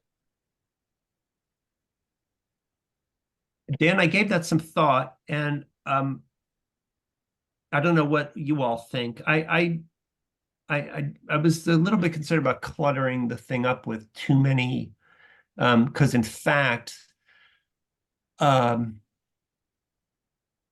know, there were multiple people involved. If I can bring that up, if I can find it. Yeah, it would have been, can you see that? that there was an appropriation by the town. Edward Burnett gave money, and then it was Lewis Mitchell for labor. George Cantello built the tower. Joseph F. Bigelow did the surveying. J.B. Moulton, labor and supplies. A.F. Hyde, labor on tank. I just don't know. I think one of those things that would be really nice to get in some, this goes back to this issue of like the walking tour that we hope to work on as a future initiative, that this would be a stop on it. And it would be lovely, like if you had this information available on phone, that you could get fairly deep and we could show the original documents. We could show, I don't know if anyone would be as excited as I was to find that special town meeting notice or the cemetery, report that I think makes it pretty clear when they laid the pipes in the cemetery for municipal supply and stuff. But that would be the ultimate goal, that tell the larger story. And and like I said, George Cantello is actually, both him and his father are buried in the rural cemetery. So some sort of this is something I've discussed actually with Michael Wysong at the Society about, for instance, the cemetery tour would have stops at some of the more notable graves, not just Warner Oland, and various fays, but, people like George Cantello, who built the tower. But I quite like the language that we have on the screen here. This one? Yep. Is there, I can get this mocked up in multiple ways, but if there's a consensus that this works for you folks, I can concentrate on that and then bring it back to you with design in a June meeting and get it, let's get it approved. Does that work for people? Just a quick question. Is water pipe one word or two words?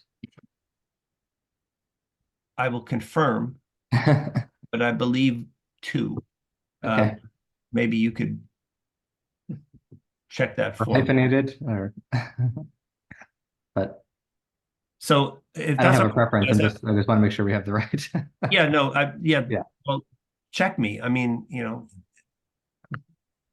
English teachers need proofreaders too, let me tell you, more than anybody else. All right, so I'm going to bring that back to you in June, and we're going to get that approved if that's if everyone's happy. Mhm. No, One question, Kevin. Yeah. Are there any other sites in town that have signs like this on any buildings, or I know that there's one in front of the community house for General Henry Knox. yeah. Are there any other ones around town? Well, there are a couple. I can think of one at the corner of Main and Deerfoot. That's one of those ones that was put up in the 1930s. Those are made out of aluminum, kind of silvery in color. There's But- also the granite abutments. There's not a sign there, but we're planning to put one up, right? Right. Yeah, we have that. And that's, I wanted to make a quick mention of that just as part of this conversation. That's a rectangular bronze sign just with text. It doesn't have any sort of design elements. I think we have a wide open field. So what I'll do is just do one. I'll have them, they're very good at this. They'll do one with text, and I can have them do one with the town seal on it, and just, for conversation's sake, and see what you folks like. And we'll try to vote through one of these in June, and having the guns to our head in June, we'll definitely do it. Sound good? Great. Good. All right. I'm going to move on. Oh, just one thing on the Parkerville abutment sign.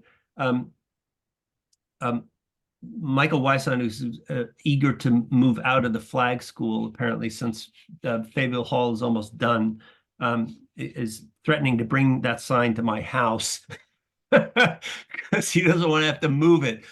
And I don't want it in my basement, at least not for long. So what I'm going to inquire about is the possibility of, because we need to have that pole mounted, and they made a big gaffe, whoever ordered that in the first place, as being surface mounted, because you don't want to, the abutments are irregular stone, and you can't start chiseling into a historic artifact in order to put a sign on it. It needs to be pole mounted, and so the sign will either have to be modified by welding, or I think it might be able to go into one of the brackets similar to what we have on the National Register signs, even if it requires double poles to do it because of the width of the sign. So as soon as I get my hands on that sign and get a thorough sense of it dimensionally, I'm going to reach out to the Franklin Bronze people. And that may also cost, that's obviously going to cost us some money, either this fiscal or next fiscal, to get, and I'm not even going to mention it to our friends at DPW until we get all this other stuff taken care of, but that'll be a project down the road. So members reports, committee updates. Jim is not here. He's traveling. Michelle, is there anything from the pilot committee we need to know about? Unfortunately, I have nothing to report. We've not had a meeting because we just haven't had the bodies to do so. Okay. Last Okay. I heard, we were trying to recruit some members. Yeah, oh, that's a problem. I'm sure there'll be more to come. Grant, I know Yes. CPC is in somewhat in hiatus mode or off-season mode, as it were. Yeah, well, we've still got stuff going on, but yeah, definitely lightened up a bit since before town meeting. We do have a meeting tomorrow in which we're going to discuss, have a discussion with the Affordable Housing Trust Fund, which is mainly the select board, and a couple other members, kind of the application process. And I know that they I don't know how to describe it. There had been a disagreement in the past about kind of housing funds and how they're administered, CPA housing funds. So I think we'll be discussing that tomorrow. And then I think we'll also be discussing the Johnson Road proposal. The CPC wrote a letter in support of the joint SHOPC and Open Space Preservation Commission proposal to purchase to accept the right of first refusal to purchase the property on Johnson Road. And I know that we had discussed that previously here and decided not to kind of get involved in it, but CPC did vote in favor of the proposal. Not an application, but just kind of that it would be interested. So I think we're going to be discussing that tomorrow too. Oh, so you meet tomorrow? We meet tomorrow. Yeah, that's interesting. All right, well, thank you. Just quickly on the 21 Highland Future Use Committee, it was only in the last week, people having been appointed and reappointed and whatnot, that now I see that this is a committee that has yet to meet. But now, at last, 6 of 7 seats have been filled. And so I look forward to the 21 Highland Future Use Committee. We're going to have to meet in June, if only so we can ask an extension of our charge, which expires in June. So, you know, hopefully now that things have sort of finally gelled up on that, something will happen. I want to table for the moment next initiatives because we're getting long. And can we go to the item 7 here, approve meeting minutes? We have March 19th, and which was our last sort of full meeting, and then April 2nd, which was the hearing on 77 Deerfoot. The Grant has sent out minutes. I had a shot at them.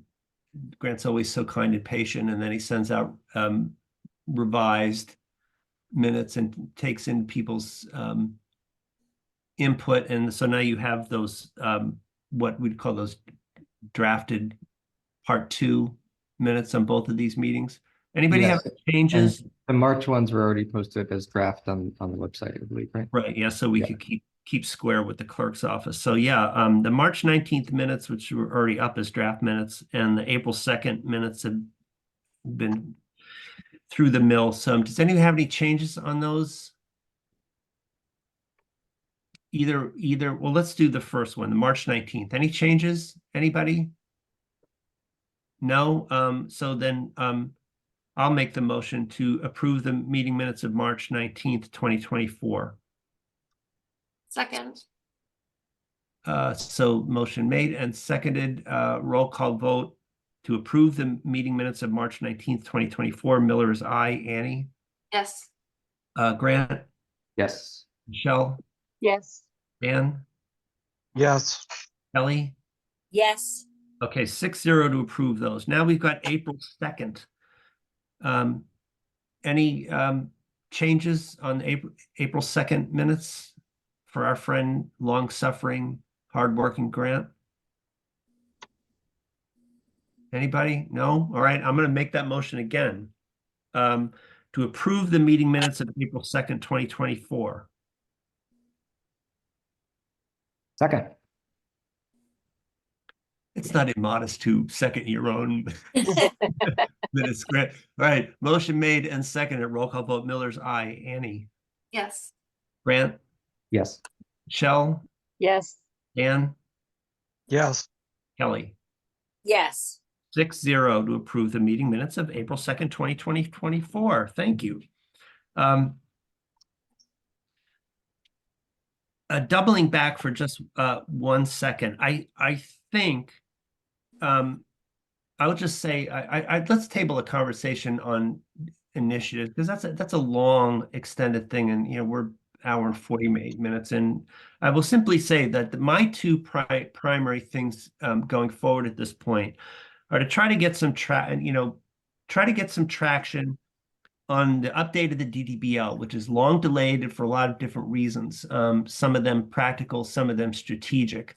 But I know Grant has an interest in looking at this summer, and so do I. And so, I'm thinking in those directions. And again, we have to, watch open meeting issues. But I'm going to be taking a shot at some of that stuff. And I think we're going to, at some point, want to talk to town council again, because there are a couple of points that have come up. For instance, this issue of substantial demolition that I'd like a little further clarity on from council as we go forward. So I'm going to be working a little bit on that in the background. And I think, Grant, you can sort of work independently on your own thoughts, and we can, at a future meeting, bring some of this together and see where this is going to be a process. The other thing that I have as a priority is the idea, and this comes out of actually the Heritage Park work, and of course Grant and I served and Dan for a time in the working group, is the issue of a walking tour that we'd work on in conjunction with the Historical Society. And I think once the society, all the society folks have been very much preoccupied with Fayetteville Hall and the move and all that stuff, and hopefully once that gets accomplished, there'll be a more bandwidth for all of us to start talking about how we're actually going to do this, because I think it's a really exciting thing to bring people around the different sites in town. And I'm not just talking about downtown, I'm talking about all the villages. But I think it would start probably in the center and expand from there. So for instance, the downtown to me would start, let's say, at the western end at Sears Road, the Burnett Mansion area, and the eastern terminus would be way down at the end of East Main Street, because there's all kinds of fascinating stuff down there. So, and everything in between. So but we'll have a more extended conversation to think about that at another time. On the other business, I just one thing I'll mention is that a man named Mike Dixon, who is on the Historical Commission, I believe it's Templeton, and I'm sorry if I just made an error, but reached out to the Tricentennial Committee, and then of course it got from Jim, who's our rep on Tricentennial, to me, about the discovery of a very interesting document that dates to 1776, actually, and amounts to a selectman's affidavit regarding one John Amsden, and it's in response to, I don't know if I can bring this up quickly or if I have it readily available. Let me see if I can grab this. I'm not seeing it. I've opened and closed so many tabs, I may have mislaid it. So I'll set it aside. But what it is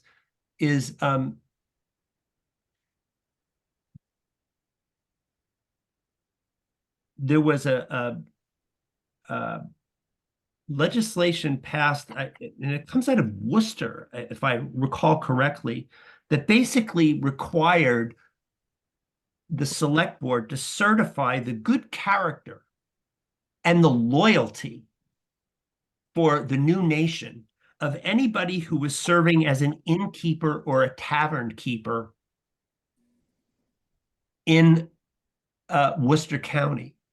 And so John Amsden, tavern keeper and innkeeper in Southborough, required such an affidavit. And this document is the affidavit as signed by all the sitting select board members of Southborough, or select men in those days, in 1776. I believe this was, I'm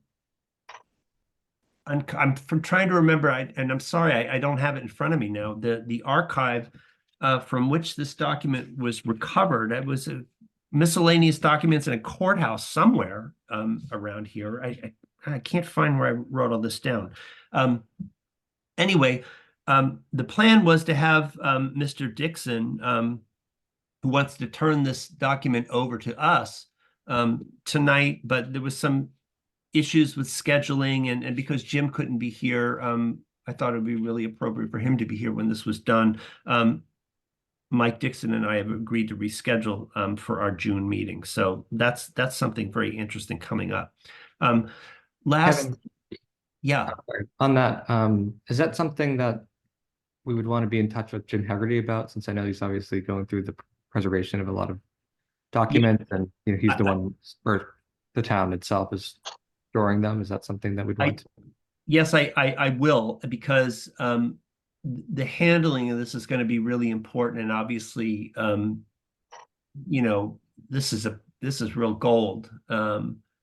It's a fairly small piece of parchment kind of thing, and I have a scan, a photograph of it. It's quite interesting. So that'll be a nice little, sidebar for us coming up, and yeah, how that document is going to be stored, preserved, and hopefully displayed.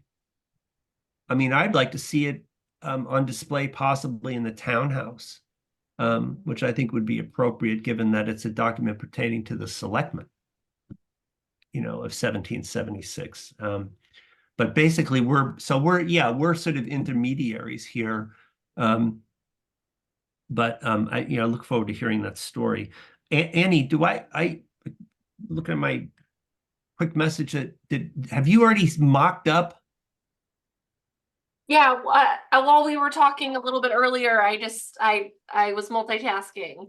So I'm happy to share my screen if we want to take a couple minutes to look at those now, just in the interest of not waiting until our next meeting. I think we can do it, because we have Bird House Sign, 3 Prentice Street on the agenda, and Pilgrim Congregational Church Parsonage, 22 Main Street on the agenda. So I think we can fairly well double back to that. Okay. Is that, somebody correct me if I'm wrong here. I think that's Oh, yeah, that's right. legal to do. We can double back and look at what you knocked together. Sure. So go ahead, share your, It says host has disabled participant screen sharing. I'm gonna make you co-host. There we go. Okay. All right, can you see that? Yes. Okay, so this is the first one, the F birdhouse. As we had discussed, it's pretty simple, not not too complex. Do you guys have any thoughts or feedback on this one? I love it. Penny, just, this is probably me not remembering correctly, but I know that in previous discussions of signs, we had a discussion of the date and whether or not it was centered on the date itself, or the C, like whether or not the C, Yep. because right now it looks like it's kind of shifted over to the left to me, but it is centered on the text, like So you know what I mean? we had looked at the old signs and the date was centered with the rest of the text. And then we added the C, for circle off center. Okay. So yeah, in one way it looks off center, but it's really on center with the date. But this is consistent with what we've done for the other signs. So Okay. Yeah, I Grant. like it, and I just couldn't remember if I just wanted to make sure that it was consistent. That's all. Thanks. Yeah, if you look, for instance, at the sign that we now have on the website, the EJ Stonehouse on Central Street, it's the exact same way, with the date itself centered and the C, hence being a little bit off to the left, Great. I I think I had actually mentioned that and yeah, great. Yeah. gotten it to be aligned this way, but I just couldn't remember. And then just to kind of call out that F bird is the same size and spacing and everything as the other ones. It's just because there's so few letters, it has the appearance of being smaller. But the letters and spacing is actually exactly the same as the other signs we have, like the one that's on the website now. Kind of the standard format. So that's that one. I think it looks perfect, and if everyone's okay with that, I can send this to Lynn Kaiser and make sure that she's happy, because this is what Annie and I have discussed. This is what we want to do, is make sure that we have, the recipient having seen the proof and said in writing, yes, this is how I want it, so that we don't have any situation where we have to go back and somebody says, well, that's not what I thought I was getting, kind of thing. So go ahead, Annie. Sure. And so I'll just show the next two here.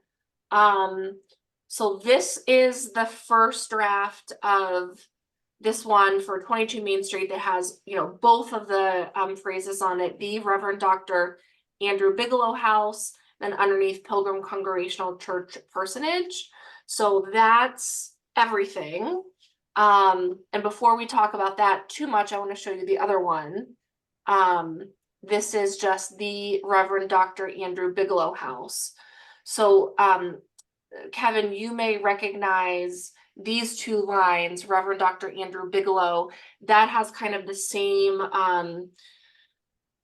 style essentially as the one on your house that had some extra text to it. So I personally think this one is a lot cleaner, looks a lot nicer. I feel like this looks pretty cluttered. However, possibly that's just the design, or there are changes we could make to make it appear better. So I would love your feedback on which one you like and improvements to either, if you will. I prefer I guess it'd be the second one that you showed, Annie, so the cleaner one. The only thing that I notice right now is that, and I'm not sure what my preference is right now, but on the other one, Andrew Bigelow is on one line together, and on this one, it's Andrew and then Bigelow is larger. I don't know if I have a preference or what we've done previously, but just wanted to point that out. Wow, I love it. I like the other one better. The one with the part, that one, yeah, I like Pilgrim. that one. I like that one too. Because it tells There's more no- of a story, you know? Yes. There's no C there, Annie. There's no, right, because we know the year this was built. It's Right. doesn't ah. have this circa. Thank you for the clarification. I like this one too, because it shows that, yes, this is the parsonage, not just somewhere that the Reverend Dr. Bigelow lived. It tells the story of what he actually did. Wow, this is interesting. This is 2-2. So Kelly and Dan, where are you at? I like this one. This one, I kind of like this one because it's got Andrew Bigelow. His name is big. Hmm. That's my thoughts. I have two more ideas. But take out that Pilgrim Congregational. If you took that out at the bottom. Yeah. I feel like I'd like it. I like the format without the Yeah, parsonage- I like- the yeah, parsonage that's- line. Yeah, that's what I like the best. But Okay. but Annie, they're all great. So I have an idea. Bear with me just 1 second. Mhm.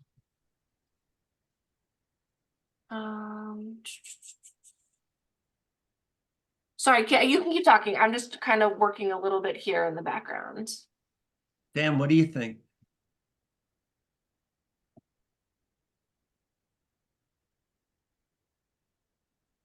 Can't hear you. I haven't said it. I haven't said anything yet. Okay, fair play. I do not like how the is combined with Reverend and Doctor. Okay. Because with the other houses, the stands alone, It does. right? And it is his title, right? So if it's not, we're going to put the Mr. Andrew Bigelow and have Mr. up, right? Or with other instances, I do think that it's complicated because it is his title. You know, like with lawyers, when they do Esquire, it goes at the end, but you don't separate Esquire from their name, right? It's part of them. I think that we can do it that way. And I like that. I like Bigelow. I think we can do it if we get rid of the parsonage house piece. Well, that's fair play. I mean, if I like that, one. yeah, I mean, maybe that kind of you're swaying me back to this one that Grant and Annie like. While we're talking here, can I share a different screen and kind of show you something else that I've just now put together? Hold on, give me 1 second. I don't know really how to do this. Can I just make one comment? I feel that, it's Reverend Dr. Andrew Bigelow, but I think the words tying it to the Pilgrim Church rather than St. Mark's or another church in town is kind of important. Do you see a different thing on my screen now? Yes. Yeah, could you zoom in? Yeah, hold on. Oops, is that too much? So this is the illustrator. The other thing we were looking at was the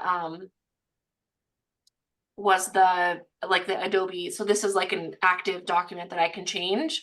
Mhm. I personally think changing this to title case rather than all uppercase stylistically makes it a lot better. And potentially gives us some more space to do more with these words. Dan, are you still feeling like Reverend Doctor needs to be attached to Andrew Bigelow, or is it acceptable just to have it separated from the word the? I mean, For me, I feel it's more appropriate that it would be the Reverend Dr. Andrew and then have Bigelow. And if we're going to continue with Pilgrim Congregational Church Parsonage, I think we should include some sort of, I think it should be former Pilgrim Congregational Church Parsonage. Okay, Yeah, maybe it's just me, but I don't think that having the parsonage on there is necessary, and well, I think it clutters the sign personally, but also I just think it's kind of not something that we've done for other houses to have that kind of like this. I know that other towns do that, and mhm. it's nice to actually have a description of the house or what it was used, who used it, or a paragraph or something about you know whoever stayed in the house or something like that. But that's not, I think, in our style. And I think just having two names can kind of clutter things. And I think, yeah, that's kind of where I'm coming from. So I'd be in favor of giving more room to the name and I guess the title itself, and then deleting the parsonage. Also, I think it's confusing if there is a parsonage currently. Is there a parsonage currently? I honestly don't know. At Pilgrim Church, is it still a parsonage? And I mean, that would be very typical for, I mean, there must be. Okay. So that's just I don't know if they would be referring it to as a parsonage, but there is certainly, you know. So, I agree with you, Grant. Recently we have not been including things to tell the story on the signs. It's been kind of more matter of fact, just with the name. If you look back at our historic house sign tracker program spreadsheet, it does seem like there are some instances where we had been doing that, especially at the beginning, some of the first signs, and then we got away from doing that.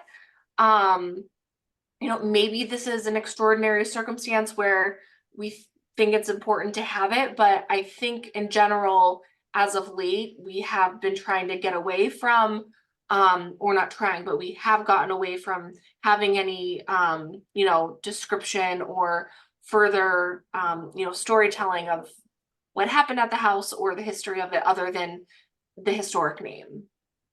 Mm-hmm. And we do have 135 Southville Road. The sign says the Southborough Federated Church. Mhm. It does not have name attached. As I said earlier, if you wanted to clip the Pilgrim Congregational Church parsonage language and simply have the Reverend Dr. Andrew Bigelow house, that makes it clear, of course, that there is a clerical, association. And then again, if when we have the walking tour, this is where you would bring it up on your phone if you cared to. The Reverend Dr. Andrew Bigelow house. Who was that? And then you read that, oh, this was a Congregational Church parsonage and that he paid for it. But I don't see any other. We have 236 Parkerville, which is the Southville Primary School. 8 Pearl, Corderville Manufacturing Company. There's some of them, but we don't do, as Graham points out, there's some in some of the programs that I surveyed, for instance, they're occasionally they would have the name of the house and then they would list the occupation of the original owner. That was an option that some communities use, and we thought it was too much clutter on the sign. So, I've sort of swung back to maybe getting rid of the Pilgrim Congregational Church parsonage and just having an elegant presentation of the Reverend Dr. Andrew Bigelow house. Because usually, isn't it true, Annie, that as a general rule, the surname is on its own line? Yes. Yeah, so like basically what you have there, maybe with the spacing flexed with a little bit, because Yeah, I need to work on the spacing a little it's a bit. little funky, but essentially the Reverend Dr. Andrew Bigelow house. So this is essentially option 2 of the PDF that I originally shared. Yeah. Yeah, you did a little extra spacing between like the. Yeah, what I'm saying is I need to fix the Yeah. spacing, but essentially this is going back to option 2 that I already shared, that the spacing was already fine. Yeah. That would personally work for me. And my sense was that the Parry George's rather preferred not having all the extra. Am I conveying their feeling correctly, that they seem like they were not in favor of necessarily all those words? I would agree.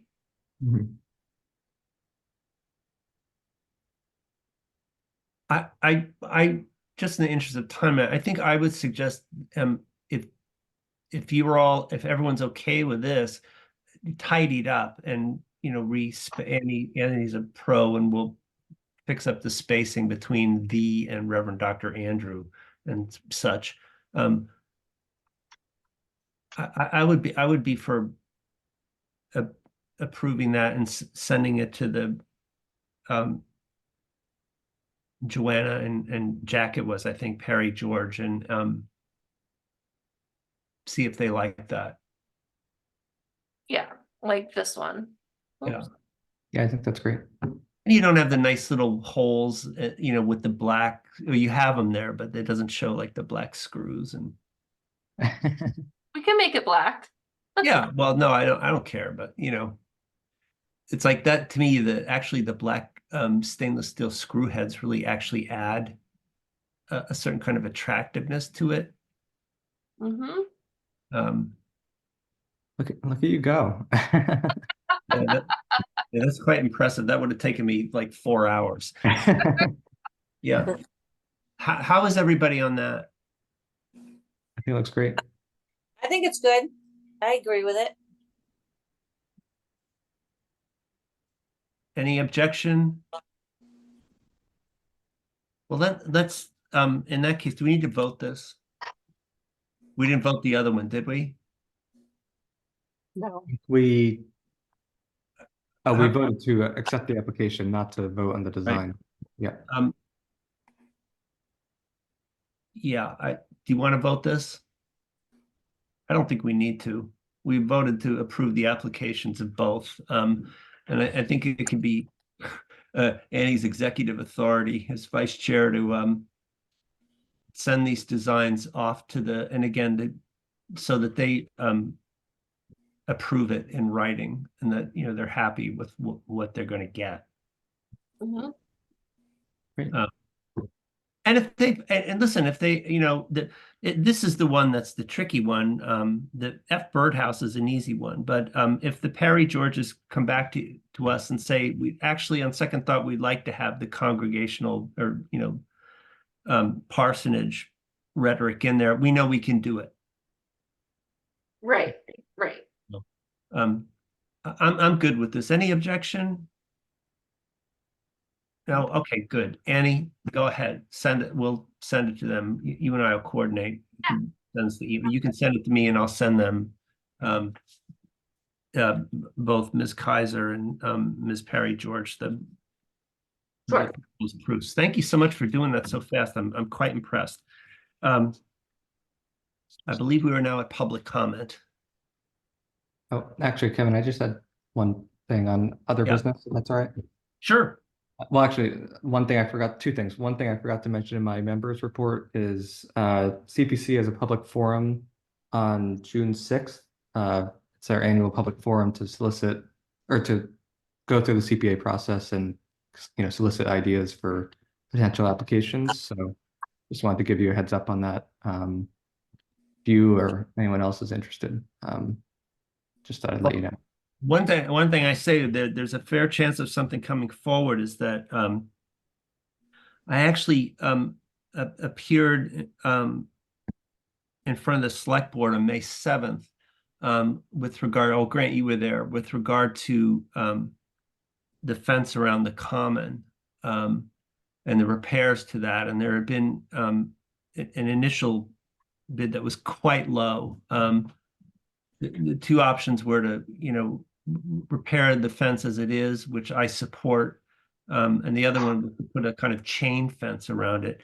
The one to repair the fence was, again, the one that I supported, and was quite low bid, somewhat suspiciously, while another, apparently a more accurate number has come in, and it's relative to that initial bid, astronomical.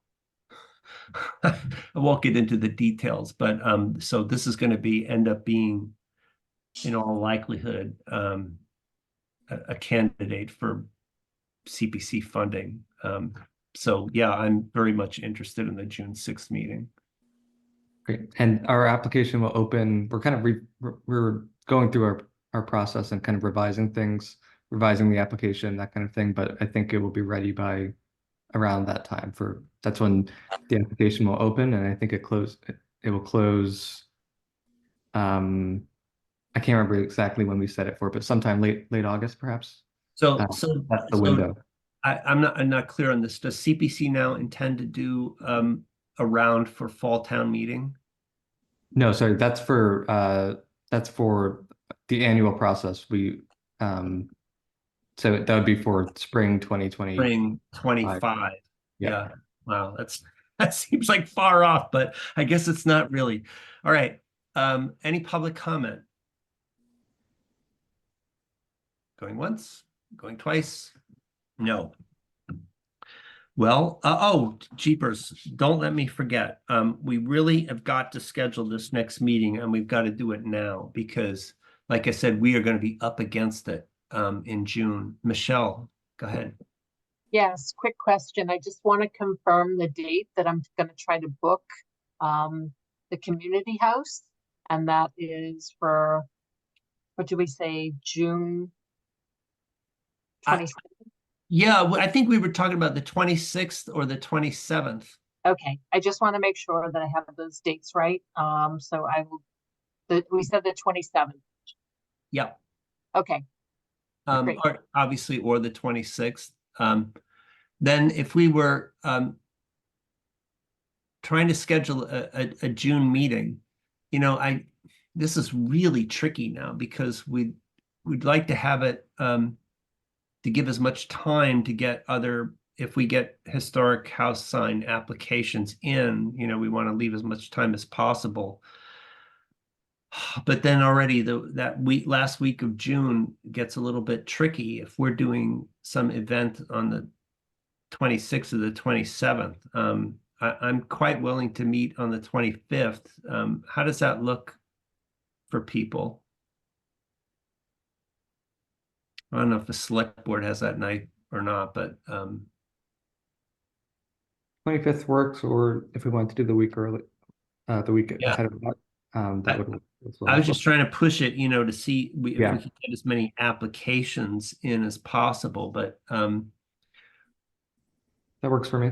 I'm sorry, I should have this better ready for you. So that today is the 22nd, so 1 week is the 29th. 2 weeks is the 5th, 3 weeks is the 12th, 4 weeks is the 19th, which is actually Juneteenth. I mean, we could go the 20th, 24th, 25th. How does that work? Let's do it in order backwards. How's the 25th for people? That works. Everybody? Kelly, yeah. How about for you, Michelle? Yes. Oh, wow. I'm good. Let's just do it then. Tuesday, the 25th, done. Because then if we're having a little event on the, say, later in the week, that'll give us a chance. That'll be one hell of a week, but then we'll have a chance to kind of powwow prior to that. Mm-hmm. Sound good? And we'll try to, I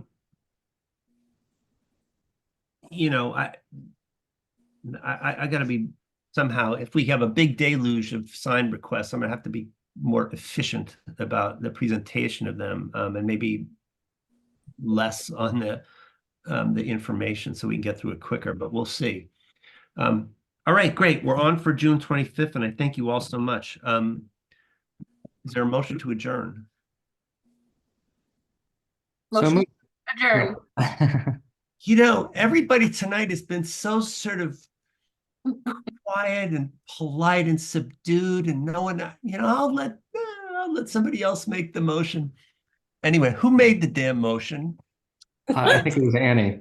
I'll take the credit. All right, Annie made the motion to adjourn. Who's gonna second? I'll Second.